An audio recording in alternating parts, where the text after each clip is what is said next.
Corona के मुद्दे पर इस वक्त कांग्रेस वर्किंग कमेटी की बैठक चल रही है। वीडियो कॉन्फ्रेंसिंग से चल रही इस बैठक को कांग्रेस अध्यक्ष सोनिया गांधी संबोधित कर रही हैं, जिसमें सोनिया गांधी ने मोदी सरकार पर करारा वार किया है। सोनिया गांधी ने कहा है कि बीजेपी नफरत की सियासत कर रही है, मुश्किल वक्त में भी बीजेपी से सियासत से बाज नहीं आ रही है। वहीं स्वास्थ्य कर्मियों सहित सभी कोरोना वॉरियर्स के जज्बे को सलाम है, जो कोरोना के खिलाफ पूरी मजबूती से लड़ रहे हैं। इसी बैठक में पूर्व पीएम डॉक्टर मनमोहन सिंह ने भी मोदी सरकार को नसीहत दी है। मनमोहन सिंह ने कहा है कि कोरोना से लड़ने के लिए राज्य और केंद्र के बीच बेहतर तालमेल की जरूरत है। हमारे संवाददाता बिलाल सब्जवारी हमारे साथ जुड़ गए इस खबर पर।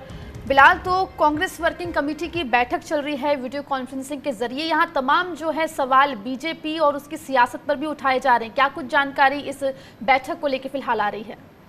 देखिए, बैठक की जानकारी निरंतर मीडिया विभाग के अध्यक्ष रणदीप सुरजेवाला अपने ट्विटर अकाउंट्स के माध्यम से दे रहे हैं।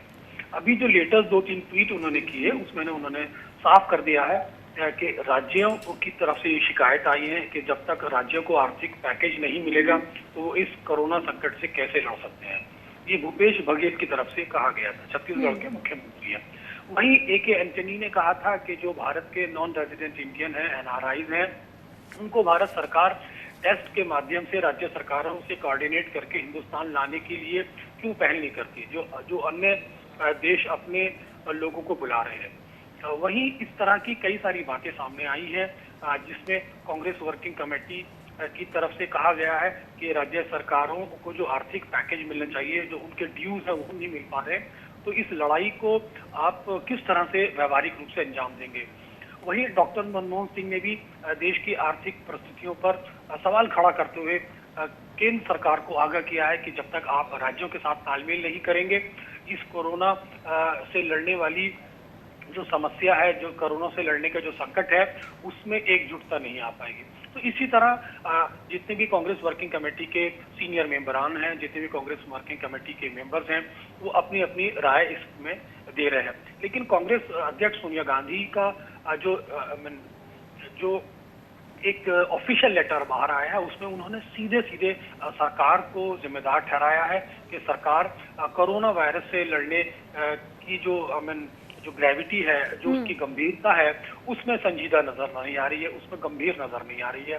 लॉकडाउन से जो उपजी परिस्थितियां हैं वो काफी भयंकर हैं, जिसकी वजह से गरीब पर, किसान पर, खेतीहर मजदूर पर और अर्थव्यवस्था पर असर पड़ रहा है। लेकिन सरकार के पास ऐसा कोई रोड मैप नहीं है, ऐसा कोई ब्लूप्रिंट नहीं है जिसको देखकर या समझकर आश्वस्त हुआ जा सके कि सरकार इसके प्रति गंभीर है। जी बिलाल, इस जो कांग्रेस वर्किंग कमेटी की जो ये बैठक चल रही है, इसमें पूर्व प्रधानमंत्री डॉक्टर मनमोहन सिंह भी शामिल हैं। साथ ही उन्होंने सरकार को नसीहतें भी दी है कि किस तरह से आर्थिक मोर्चे पर जो है सरकार को आगे आना चाहिए और किस तरीके से जो डूबती अर्थव्यवस्था है उसको बचाना चाहिए। क्या कुछ सुझाव यहाँ पर मनमोहन सिंह की तरफ से आए हैं अब तक? जी देखिए, मैंने वही बताया आपको थोड़ी देर पहले कि डॉक्टर मनमोहन सिंह ने अपने सीडब्ल्यूसी की बैठक में जो बात कही है उसमें उन्होंने आर्थिक संकट की तरफ इशारा किया है। उन्होंने देश के अंदर जो केंद्र सरकार और राज्य सरकार को जो तालमेल होना चाहिए उसकी तरफ इशारा किया है और कोरोना से का जो प्रभाव है पूरी अर्थव्यवस्था पर उसकी तरफ इशारा किया है। उन्होंने ये भी कहा है कि राज्यों को जब तक इसके संबंध में पैकेज नहीं देने चाहिए, क्योंकि लॉ एंड ऑर्डर जो होगा राज्यों का विषय होता है। जो वास्तविक रूप से कोरोना वायरस से और कोविड-19 से लड़ने की जो वास्तविक परिस्थितियां हैं वो राज्य सरकारों को अपने यहाँ प्रशासनिक स्तर पर पूरी करनी पड़ती है। तो बिलाल, एक माइग्रेंट लेबरर्स का बहुत बड़ा मुद्दा है जो कि पूरे देश में देखा जा रहा है। कई लेबर्स कई जगह पे फंसे हुए हैं, उन सब को लेकर क्या कुछ इस मीटिंग में अभी तक बात हुई है? देखिए, माइग्रेंट लेबर की जहाँ तक बात है, समय समय पर राहुल गांधी, सोनिया गांधी समय समय पर कहती आई है कि जो इंटर स्टेट माइग्रेंट है उनको ये जिम्मेदारी होती है राज्य सरकारों की, वो दूसरी राज्य सरकारों से बात करके अपने यहाँ प्रवासी मजदूरों को लाया जाए। तो उसमें भी अभी इस पर चर्चा हुई है, लेकिन व्यापक रूप से कोई ऐसी बात सामने निकल के आई है, जिसके आधार पर कहा जा सके कि सरकार ऐसे संबंध में कोई कदम उठाने के लिए तैयार हुई है। अभी बैठक चल रही है, बहुत सारे मुद्दे उठाए जा रहे हैं। और जी बिलाल, यहाँ आपको मैं रोकना चाहूंगी। हमारे साथ वरिष्ठ पत्रकार वेद प्रताप वैदिक जी जुड़ गए हैं। वेद प्रताप जी, आपका स्वागत है स्वराज एक्सप्रेस पर। सर, कोरोना के मुद्दे पर कांग्रेस वर्किंग कमेटी की बैठक चल रही है और इसमें बीजेपी पर सीधा वार किया है और कहा है कि इन हालात में भी जो बीजेपी है वो एक नफरत की राजनीति कर रही है, सियासत करती दिख रही है। इस आरोप का मुझे कोई आधार लगता नहीं है, क्योंकि बीजेपी के जितने बड़े नेता हैं कोई भी सांप्रदायिकता फैलाने की कोशिश नहीं कर रहा है। इससे मुझे बहुत खुशी है, व्यक्तिगत खुशी है। और दूसरी बात जो आपने इनसे अभी पूछी, मेरे पहले जो सज्जन से बात कर रही थी आप, कि ये जो हमारे मजदूर और हमारे छात्र वगैरह अटके हुए हैं शहरों में, पहले दिन से 24 मार्च से मैं कह रहा हूँ कि इनको घर भेजने के लिए सरकार को 2-3 दिन के लिए रेल और बसें मुफ्त कर देनी चाहिए थी। ये वहाँ पड़े पड़े अगर बीमार होने लगे, इनको अगर इन्फेक्शन होने लगा तो ये लाखों में फैल जाएगा और इसको संभालना मुश्किल होगा। लेकिन कांग्रेस ने पिछले दिनों बहुत अच्छे सुझाव दिए थे सरकार को, और मैं कांग्रेस से ऐसी उम्मीद करता हूँ। ये बहुत जिम्मेदार पार्टी है और देश की एक बहुत शानदार पार्टी रही है। इसको आलोचना की बजाय रचनात्मक रवैया अपनाना चाहिए, जिससे उसको भी लाभ होगा और देश को भी लाभ होगा। सरकार को थोड़ा बहुत लाभ जरूर मिलेगा उससे, इनकी सलाह से, क्योंकि इनके पास अनुभव है, उनसे बहुत ज़्यादा अनुभव है कांग्रेस के पास, और हर जिले में कांग्रेस का कार्यकर्ता है।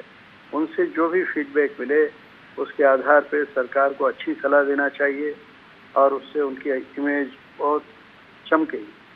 जी वेद प्रताप जी, इस मीटिंग में पूर्व पीएम डॉक्टर मनमोहन सिंह भी शामिल हैं। उन्होंने कहा है कि कोरोना से लड़ने के लिए राज्यों और केंद्र सरकार के बीच में तालमेल की ज़रूरत है। आपको क्या लगता है अभी के वक्त में क्या वो तालमेल केंद्र सरकार नहीं बना पा रही है? डॉक्टर मनमोहन सिंह जी ने बिल्कुल ठीक कहा है और मैं समझता हूँ कि ये एकदम परम सत्य है। अगर इस पर नहीं चलेंगे तो बहुत देश के अंदर विविधता आ जाएगी। अभी मुझे लग रहा है कि हाँ, जैसे कि पश्चिमी बंगाल की सरकार और केंद्र सरकार में खींचतान चल रही है, लेकिन और सरकारों के जो मुख्यमंत्री हैं, गैर भाजपा सरकारों के मुख्यमंत्री, वो बहुत अच्छा काम कर रहे हैं और बहुत सहयोग कर रहे हैं केंद्र के साथ, और केंद्र को भी मेरे ख्याल से उनसे कोई शिकायत नहीं है। लेकिन मैं समझता हूँ कि ममता बनर्जी को थोड़ी नरमी दिखानी चाहिए और पूरा देश जिस राह पे चल रहा है उस पर चलना चाहिए और बंगाल के लोगों का हित देखना चाहिए। अपना हित और अपनी पार्टी का हित थोड़े दिन के लिए ताक पर रख देना चाहिए। ये ऐसा समय है जब हमको सब मिलजुल के काम करना चाहिए। मुझे इस बात का भी अफसोस है कि कुछ टीवी चैनलों ने श्रीमती सोनिया गांधी पर बहुत ही अपशब्दों के साथ हमला किया है। बहुत ही ये छोटे मन की बात है। ऐसी बातें हम क्यों करें? बिल्कुल अशोभनीय है और कोशिश करना चाहिए कि कांग्रेस पार्टी भी बहुत संयम रखेगी और आलोचना की बजाय रचनात्मक सुझावों का मार्ग अपनाएगी। जी, तो विपक्ष से जो सुझाव आ रहे हैं उनके ऊपर ध्यान यहाँ केंद्र सरकार को देना चाहिए, क्योंकि ये वक्त ऐसा है जहाँ पे सबको एकजुट होकर इस कोरोना के खिलाफ जो है लड़ाई लड़नी है और इसे जीतनी है। बहुत बहुत शुक्रिया वेद प्रताप जी हमसे जुड़ने के लिए और बात करने के लिए। तो यहाँ आपको बता दें कि कोरोना के मुद्दे पर इस वक्त कांग्रेस वर्किंग कमेटी की बैठक चल रही है। वीडियो कॉन्फ्रेंसिंग के जरिए ये बैठक चल रही है। इसमें सोनिया गांधी जो कि कांग्रेस की अध्यक्ष हैं वो इस बैठक को संबोधित कर रही है। साथ ही उन्होंने सरकार पर जो है करारा वार किया है। सोनिया गांधी ने कहा है कि बीजेपी नफरत की सियासत कर रही है। मुश्किल वक्त में भी बीजेपी सियासत से बाज नहीं आ रही। साथ ही इस मीटिंग में स्वास्थ्य कर्मियों सहित सभी कोरोना वॉरियर्स के जज्बे को सलाम भी किया गया है।